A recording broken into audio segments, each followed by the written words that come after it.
हमने शहर को दी एक नई पहचान, हम हैं सिंघानिया बिल्डकॉन।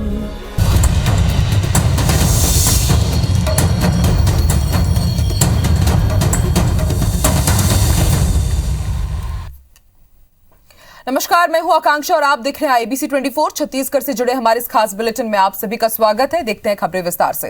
रायपुर के इंदिरा गांधी कृषि विश्वविद्यालय में स्थानीय कुलपति की मांग को लेकर विवाद गहराता जा रहा है। एक दिन पहले राज्यपाल की ओर से आए बयान पर मुख्यमंत्री भूपेश बघेल ने नाराजगी जताते हुए कहा कि इस मुद्दे पर राज्यपाल राजनीति ना करें। उन्होंने कहा कि कौन क्या कर सकता है यह अलग मुद्दा है, लेकिन राज्यपाल जो राजनीति कर रही है वो बंद कर दें। उन्होंने कहा कि वो हमारी राज्यपाल है, क्या हम अपनी बात उन तक रख भी नहीं सकते, लेकिन वो जो कर रही है वो दुर्भाग्यजनक और छत्तीसगढ़ के हित के खिलाफ है। दरअसल स्थानीय कुलपति की मांग को लेकर विश्वविद्यालय के शिक्षक, वैज्ञानिक और कर्मचारी एक सप्ताह से आंदोलन कर रहे हैं। सरकार भी उनकी मांग को जायज ठहराते हुए स्थानीय प्रतिभा को मौका मिलने की बात कह चुकी है।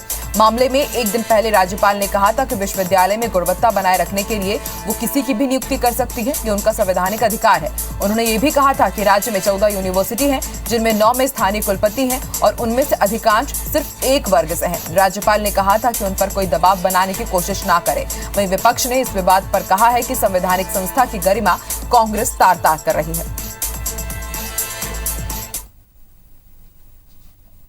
छत्तीसगढ़ के लोगों के यदि मांग कर रहे हैं और यहाँ प्रतिभा है तो उसे अनदेखा क्यों किया जाना चाहिए। अभी जितनी नियुक्ति हुई अभी हाल फिलहाल में वो तो छत्तीसगढ़ के नहीं थे। हम अपनी मांग नहीं रख सकते क्या? राज्यपाल हमारे हैं, हमारे संवैधानिक प्रमुख हैं, उनके पास वो तो वैसे किसी से मिलने चले जाते हैं। इस बात पे फिर उनको तकलीफ क्यों हो रही है? छत्तीसगढ़ के चाहे राजनीति से जुड़े हों, चाहे वो प्रशासनिक अधिकारी हों, संवैधानिक प्रमुख हो, सभी लोगों को छत्तीसगढ़ के हित की रक्षा करना है। कोई भी निर्णय को दिल्ली और नागपुर प्रभावित ना करे। आज छत्तीसगढ़ में कोई भी इंस्टीट्यूशन हो, संवैधानिक संस्था हो कि जिसको तार तार करने से कांग्रेस पीछे नहीं है। और लगातार छत्तीसगढ़ में जिस प्रकार से राजनीति का अखाड़ा बना रहे हैं, मुझे लगता है ये शोभा नहीं देती। केंद्र सरकार की ओर से छत्तीसगढ़ को उर्वरकों की आपूर्ति मामले में राज्य सरकार ने मीडिया को जानकारी दी। के अनुसार छत्तीसगढ़ को भारत सरकार ने रबी सीजन साल 2021-22 के लिए अब तक 2,12,162 मीट्रिक टन रासायनिक उर्वरक की आपूर्ति की है। ये भारत सरकार की ओर से छत्तीसगढ़ के लिए अक्टूबर से फरवरी तक के लिए जारी सप्लाई प्लान का 52% है। कृषि मंत्री रविंद्र चौबे ने कहा कि छत्तीसगढ़ राज्य को 4,36,000 मीट्रिक टन रासायनिक उर्वरक भारत सरकार की ओर से उपलब्ध कराने की बात असत्य और भ्रामक है। छत्तीसगढ़ सरकार ने भारत सरकार को साल 2021-22 के रबी सीजन के लिए 7.5 लाख मीट्रिक टन रासायनिक उर्वरक की मांग की थी, लेकिन भारत सरकार ने 4,11,000 मीट्रिक टन उर्वरक छत्तीसगढ़ को दिए जाने की स्वीकृति दी है।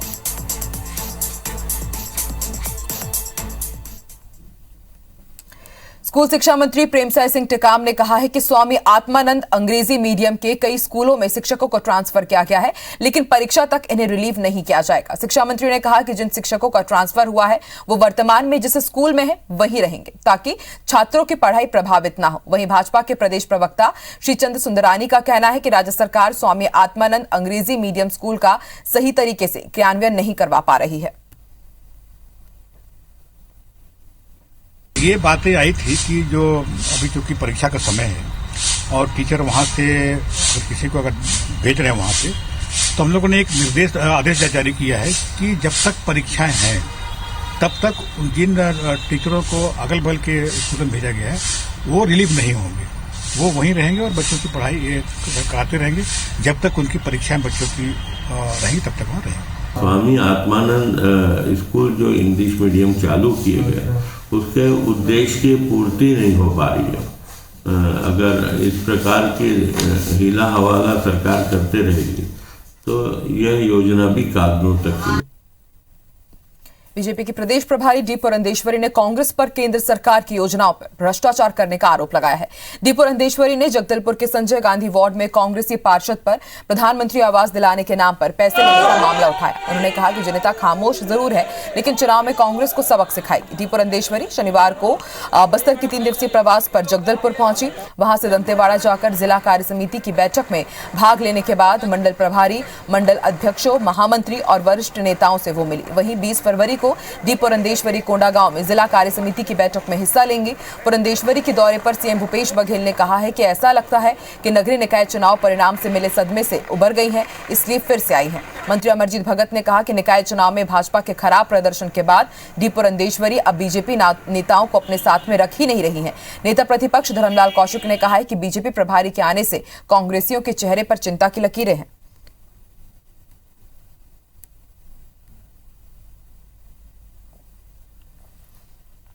प्रधानमंत्री आवास योजना के अंदर गरीबों के लिए घर दिया जाता है, पर यहाँ के जगदलपुर के जो संजय गांधी वार्ड में जो 40 गरीब लोगों को घर उनको देने के लिए 25-25 हज़ार रुपये मांगी जाती हैं। यहाँ जरूर आने वाले चुनाव में उसका जवाब देंगे। मुख्यमंत्री और मंत्रियों के बयान से स्पष्ट है कि हमारे प्रभारी मंत्री जी यदि आ रहे हैं तो चिंता के लकीरें हैं वो दिखाई स्पष्ट देखने लगी है कांग्रेसियों के चेहरे पर।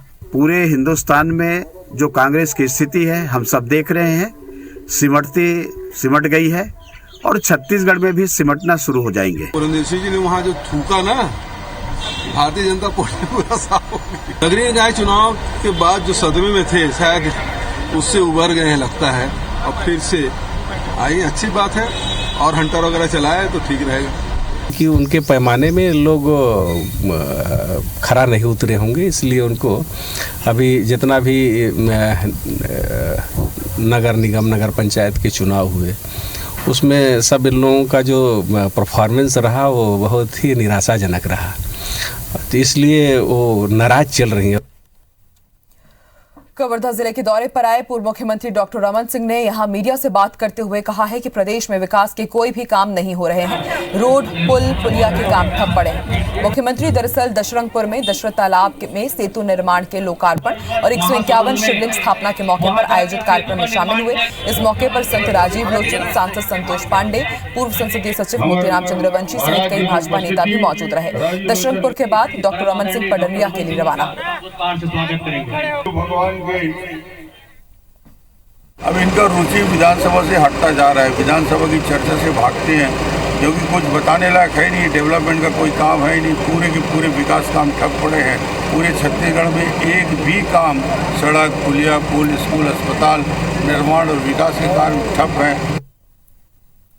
बिलासपुर एयरपोर्ट से मेट्रो सिटी के लिए उड़ान और अन्य सुविधा बढ़ाने की मांग को लेकर नेता प्रतिपक्ष धर्मलाल कौशिक के पत्र का केंद्र नागरिक उड्डयन मंत्रालय की ओर से जवाब आया है, जिसमें केंद्रीय मंत्री ज्योतिरादित्य सिंधिया ने कहा है कि बिलासपुर से मेट्रो सिटी की उड़ान के लिए कई एयरलाइंस कंपनियों को संभावनाएं तलाशने के लिए कहा गया है।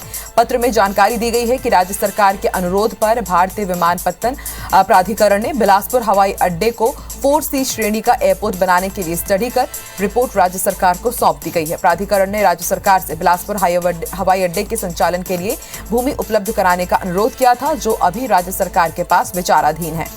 इस पत्राचार पर मुख्यमंत्री भूपेश बघेल ने कहा है कि छत्तीसगढ़ की सरकार बिलासपुर एयरपोर्ट समेत सभी एयरपोर्ट के विकास के लिए प्रतिबद्ध है। उन्होंने कहा कि बिलासपुर एयरपोर्ट 4C IFR तैयार है।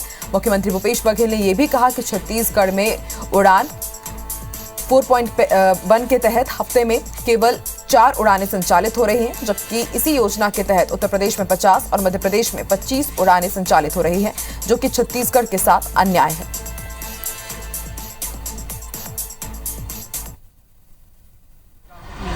और वो रेकी करके गए हैं क्या बेचना है, और एयर इंडिया तो बेच चुके हैं। जब यहाँ आए कुछ दे के जाना था, आए बजट समझा रहे, क्या बजट समझाए?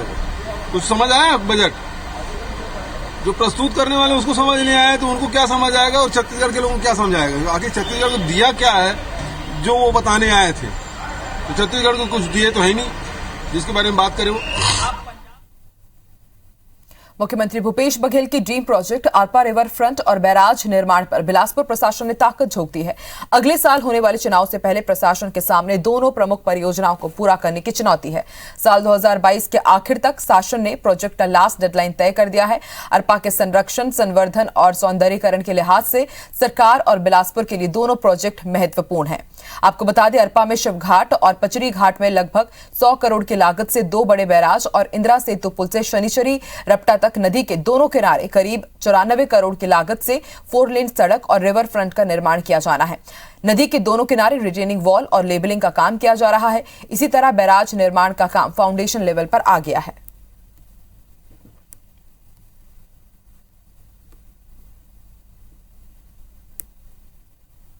जो अरपा में तट उत्थान और उसके सौंदर्यीकरण का कार्य और जो सड़क बनाने का कार्य चल रहा है, अभी इसमें जो डिसिल्टिंग का काम था वो लगभग 50% डिसिल्टिंग का काम हो गया है।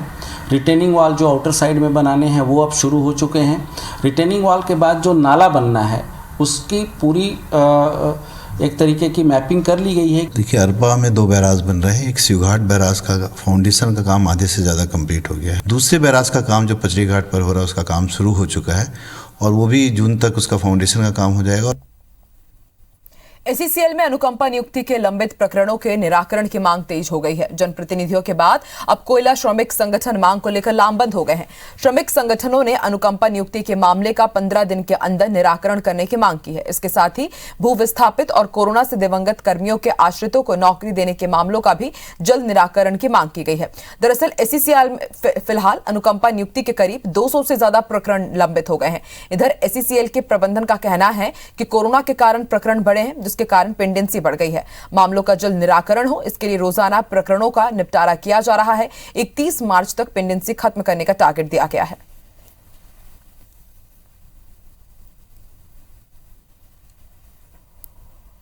अनुकंपा नियुक्ति के लिए 300-400 प्रकरण एसईसीएल में ही लंबित हैं और जो 2-3 साल पुराने जो प्रकरण है उनका निराकरण नहीं हुआ है।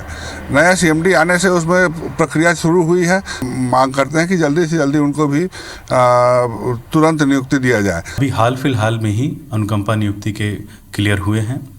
नए सीएमडी सर माननीय डॉक्टर प्रेम सागर मिश्रा सर हमारे बीच आए हैं। सर ने खनन के उत्पादकता की गतिविधियों का जायजा लेने के साथ साथ इन सभी चीज़ों का भी उन्होंने संज्ञान लिया है। हमें आशा है कि तेजी से इन सब प्रकरणों पे कार्रवाई होगी। सूरजपुर के मां महामाया सहकारी शक्कर कारखाने में जीएसटी सेंट्रल एक्साइज की 17 सदस्यीय टीम ने दबिश दी। जांच टीम ने बिक्री सहित ठेकेदारों की ओर से शक्कर कारखाने में सप्लाई के जीएसटी रिकॉर्ड को कब्जे में लेकर साल 2017 से अब तक के जीएसटी कलेक्शन की जांच पड़ताल की। लगभग 36 घंटे कार्रवाई चली। प्रबंधन का कहना है कि जून साल 2017 से 2020 के बीच पूर्व में कार्य किए गए 3 लेबर ठेकेदारों को संस्था से 51 लाख रुपए से ज्यादा भुगतान किया गया था, लेकिन ठेकेदारों ने शासन को जीएसटी जमा नहीं किया, जिससे संबंधित दस्तावेजों को जीएसटी एक्साइज की टीम जब्त कर वापस लौट गई।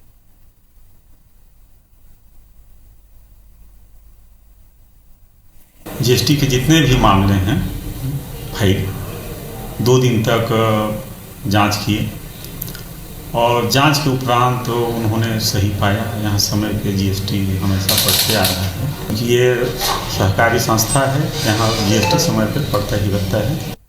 अंबिकापुर के कोतवाली थाने में एक युवती ने जमकर हंगामा किया। पुलिसकर्मियों के सामने युवती आत्महत्या की धमकी देने लगी और फिर खुद पर पेट्रोल छिड़क लिया।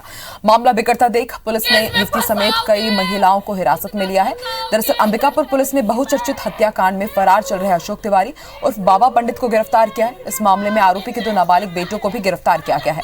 पिता की गिरफ्तारी को गलत बताते हुए युवती ने पहले तो कंट्रोल रूम में पहुंचकर पुलिस पर झूठे मामले में फंसाने का आरोप लगाकर हंगामा किया और फिनाइल पीकर आत्महत्या करने की धमकी देती रही। यहां पुलिस ने युवती को समझाकर भेजा ही था कि युवती कोतवाली थाने पहुंच गई और वहां भी हाई वोल्टेज ड्रामा किया, खुद पर पेट्रोल डालकर आत्महत्या की कोशिश की। तब पुलिस ने सख्ती दिखाई और युवती समेत हंगामा कर रही बाकी सभी महिलाओं को हिरासत में ले लिया।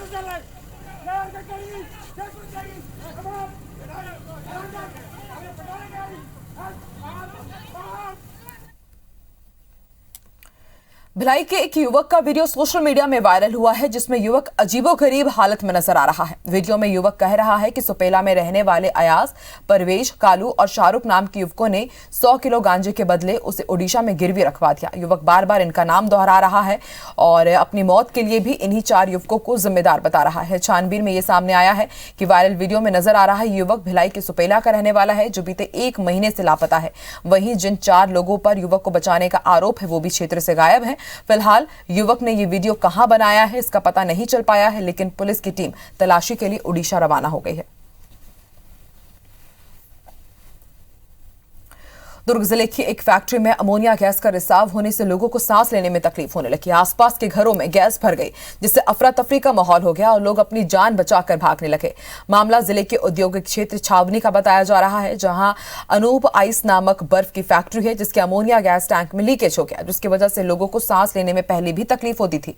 लेकिन आज अचानक काफी मात्रा में गैस लोगों के घरों तक फैल गई, जिससे आंखों में तेज जलन और सांस लेने में दिक्कत होने लगी। स्थानीय लोगों के मुताबिक फैक्ट्री संचालक दबंगई दिखाकर अपना काम निकलवा रहा है। फिलहाल मामले की शिकायत जिला उद्योग केंद्र और पुलिस प्रशासन से की गई है।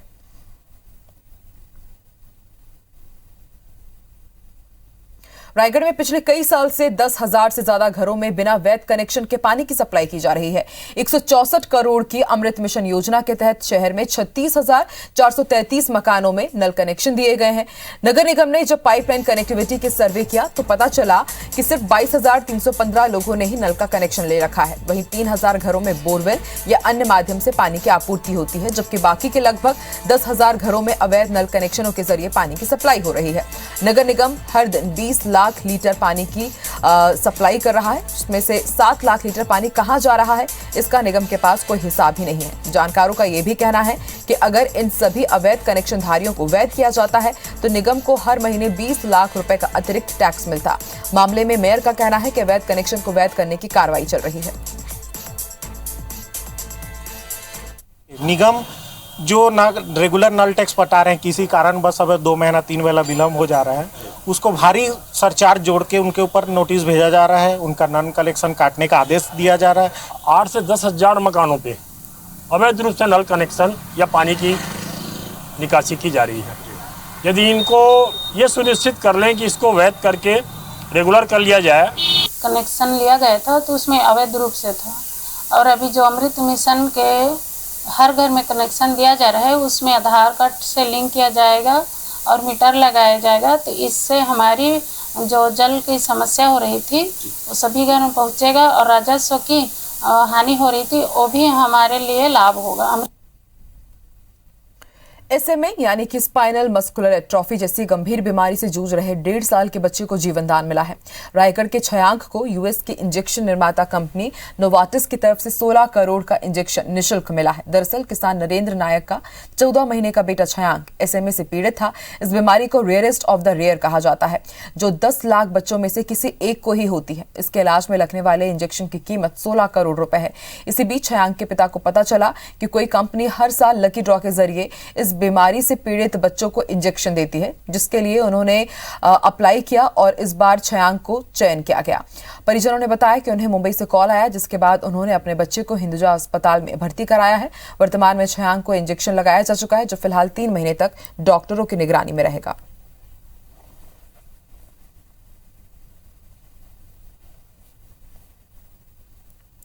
राजिम के राजीव लोचन मंदिर में आज 113 जोड़े शादी के बंधन में बंधे। मंदिर परिसर में मुख्यमंत्री कन्या सामूहिक विवाह योजना के तहत ये समारोह आयोजित हुआ, जिसमें गरियाबंद जिले के 113 जोड़ों का सामूहिक विवाह संपन्न हुआ, जहां वर पक्ष ने गाजे बाजे के साथ बारात निकाली। बारात का वधु पक्ष ने फूल बरसाकर स्वागत किया। इस मौके पर नवविवाहित जोड़ों को आशीर्वाद देने के लिए महिला बाल विकास मंत्री अनिला भेड़िया और खाद्य मंत्री अमरजीत भगत भी मौजूद रहे।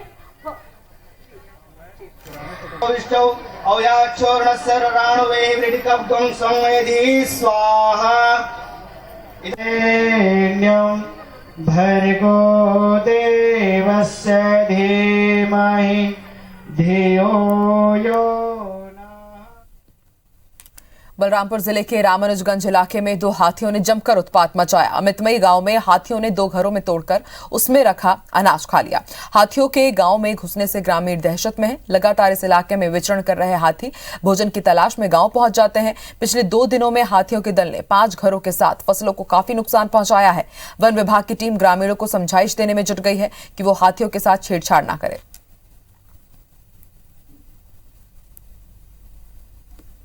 स्वच्छता सर्वेक्षण में बाजी मारने के बाद अब अंबिकापुर नगर निगम के परफॉर्मेंस में फिर से गिरावट देखी जा रही है, जिससे इस बार स्वच्छता सर्वेक्षण साल 2022 में परचम लहराने की तैयारी पर पानी फिर सकता है। दरअसल शहर के तालाब गंदे पानी के चलते खराब होने के कगार पर है। यहां नालियों का गंदा पानी सीधे तालाब में जाता है, जिससे तालाब गंदे हो रहे हैं। वहीं यहां पर सीवरेज ट्रीटमेंट का भी कोई सिस्टम नहीं है और ना ही पानी निकासी की कोई उचित व्यवस्था है।